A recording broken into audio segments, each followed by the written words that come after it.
90% ആളുകൾക്കും ഈ രീതിയിൽ ഫ്രൂട്ട്സ് കഴിക്കാൻ അറിയില്ല. തണ്ണിമത്തൻ പകുതിയായി മുറിക്കുക. കുറച്ച് നീളത്തിലും കുറച്ച് വീതിയിലും മുറിച്ചാൽ ഇതുപോലെ കിട്ടും. ഇനി മുഖത്ത് തണ്ണിമത്തൻ നീരാകുമെന്ന് പേടി വേണ്ട. പൈനാപ്പിളിന്റെ 2 അറ്റങ്ങളും മുറിക്കുക. ശേഷം പകുതിയായി മുറിച്ച് നീളത്തിലും വീതിയിലും മുറിക്കുക.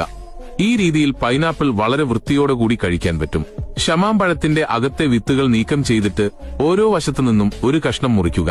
എന്നിട്ട് ഇതുപോലെ മുറിച്ചു മാറ്റിയാൽ ഇങ്ങനെ കയ്യിലെടുത്ത് കഴിക്കാം. കിവി പഴത്തിന്റെ 2 അറ്റവും മുറിച്ച് 1 സ്പൂൺ അകത്ത് വെച്ച് ഇതുപോലെ ചെയ്താൽ സാധനം ഈ രീതിയിൽ കിട്ടും. ഇനി സിമ്പിളായി കഴിക്കാം. മാമ്പഴത്തിനെ ഒരു ഫോർക്കിൽ കുത്തിവെച്ച് തൊലി കളയുക. എന്നിട്ട് ഇതുപോലെ താഴെ നിന്ന് മുകളിലേക്ക് വെട്ടിയാൽ ഐസ്ക്രീം കഴിക്കുന്നത് പോലെ ആസ്വദിച്ചു കഴിക്കാം. മാതള നാരങ്ങയുടെ 2 അറ്റവും മാറ്റി പകുതിയായി മുറിക്കുക. ശേഷം അതിന്റെ പുറം തൊലി കത്തി ഉപയോഗിച്ച് ചെത്തിക്കളയുക.